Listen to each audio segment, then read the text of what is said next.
What is up YouTube? It's Kingfisher745, and in this video we're going to continue the Spec Ops 22 task list. Unfortunately, this one had to be edited quite a bit to keep it right around that 10-minute mark, but I will do my best to walk you through each of these steps. We had last left off with the research of the Grimoire of the Legion, and so now after 12 hours it is completed. So what you're going to get at this point is the item itself, and then also 100 experience.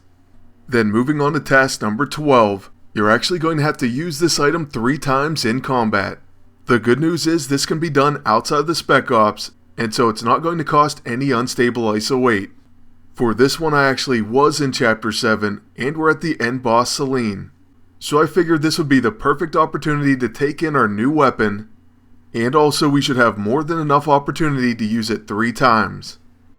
The team up in this mission happens to be with the Black Knight, and we're also going to use him with Gorgon. One cool thing about this battle is we can actually win the Ooze Pendragon, and that weapon happens to have Hallowed.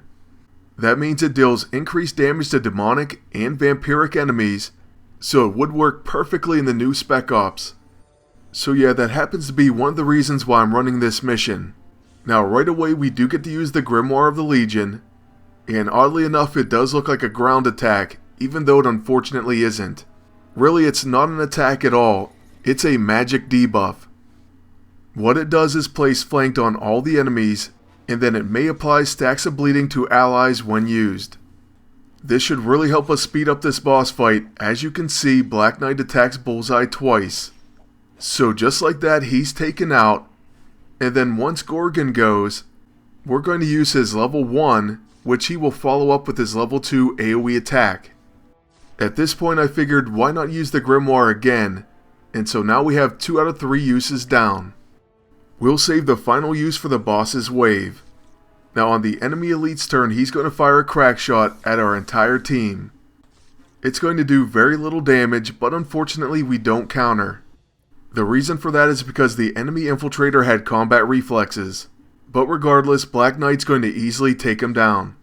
Then moving on to the boss's wave, we get to start with our agent, and that means we can use the Grimoire of the Legion the 3rd and final time. Once again that flanked is definitely going to come in handy, and so is our counterattack. Next, with the Black Knight, we're going to use his level 9 Valinor as a quick action. That's due to the cooperative AISO. It makes a summon attack a quick action. Next I'll finish the bottom elite, leaving only the boss Celine. My agent will easily take her out once it's his turn. But before that, with Gorgon, I'm actually going to use the Lost Page of the Vishanti, and that way we can heal our team and remove our debuffs. By the way, something I do want to mention, I'm not even close on my ooze collecting for Morbius. As you may have noticed, I still needed 19 more, and even at this moment I think I still need about 17. That's going to take me forever, and I haven't even been able to collect any gift messages for about a week or so. So that obviously hurts me as far as unstable ISO 8 as well. Let's just say that adds another dimension of difficulty to the Spec Ops.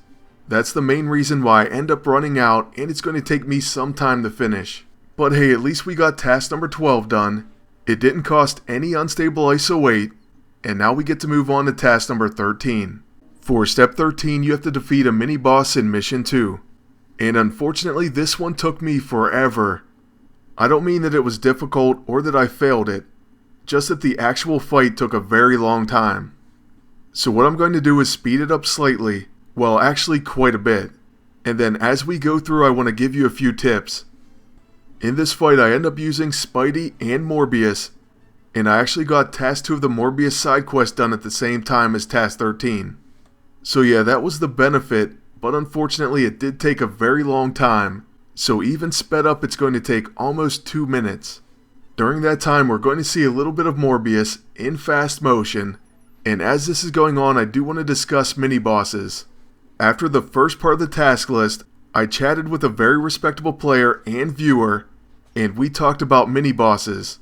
There's a potentially very important tip that I have done myself in the past, but I didn't mention it in the first part of the task list. It's often crucial, at least as far as efficiency and unstable ISO 8 usage, to maximize your score in a mission.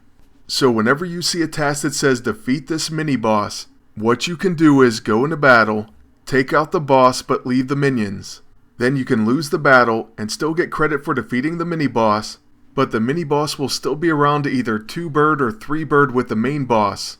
This will ensure that you get the most amount of points that you can for that mission. And truthfully, you can use this tip when defeating other enemies as well. So let's say in Chapter 7 when you have to defeat Adjudicator. Well, if you're having trouble locating them, you can go into the fight, then let the other minions take you out. Then that same battle will remain, and you can continue to go back in and defeat the same enemy. At least that's how I used to do it. Like for example on my second account where I didn't want to level up, so I would just look for whatever I had to kill or complete in the first few battles of the mission, and then I'd either lose on purpose or abort. So yeah, there's a ton of tips and tricks like that to throw out, and I definitely want to thank you for bringing it up, and I will try to include tips like that in the future. If anyone else has anything that they want to share, then please do so in the comment section below. There are some things that even I'm unaware of, and so you help me out as well as everyone else in the community. Alright, now let's get back to the task list, and we're on task number 14. For this one, it's unfortunately the only task that I didn't get any footage of. Something happened with the recording and so I didn't have it. But all you have to do is defeat any boss in Mission 2, either side, Sebastian Shaw or Baron Mordo. For me, I defeated Baron Mordo first. As for my strike teams, I tried to put the Warriors 3 on one side, and then characters like the Guardians of the Galaxy on the other. So that's just one quick tip on strike teams, but I can try to go more in depth in a future video. Basically though, you just want to put together solid teams that have great bonuses. Some of the easy teams are Warriors 3, Guardians of the Galaxy, and even Uncanny X-Force. Then moving on to task number 15, the only reason it didn't pop up completed is because I didn't end the mission yet. So hopefully if you time this one right, you just beat the end boss for task 14. And now as you conclude the mission on task 15, you should get 2 stars.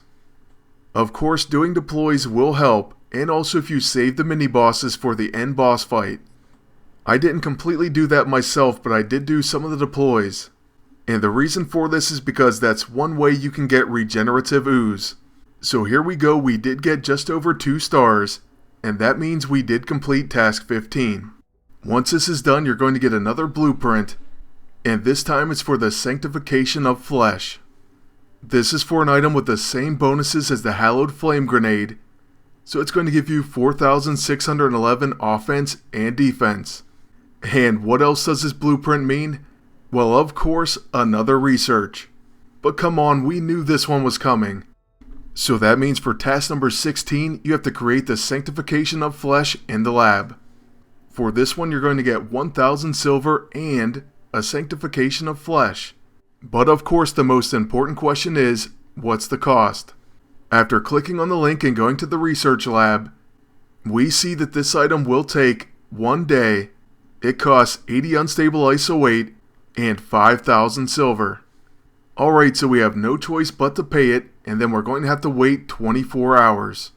I am going to warn you, after this task, the next set is going to cost quite a bit of unstable ISO 8. Unfortunately for me, like I said, I haven't been able to collect any gifts, so it is going to hold me up for a little while. Still, with any luck, I'm sure I'll unlock Blade within the next week, and my honest guess is the early part of next week. As always, I will update you as I progress, and lastly, I do want to thank you for watching. Please leave a like, comment, and subscribe, and until next time, good luck, and take care.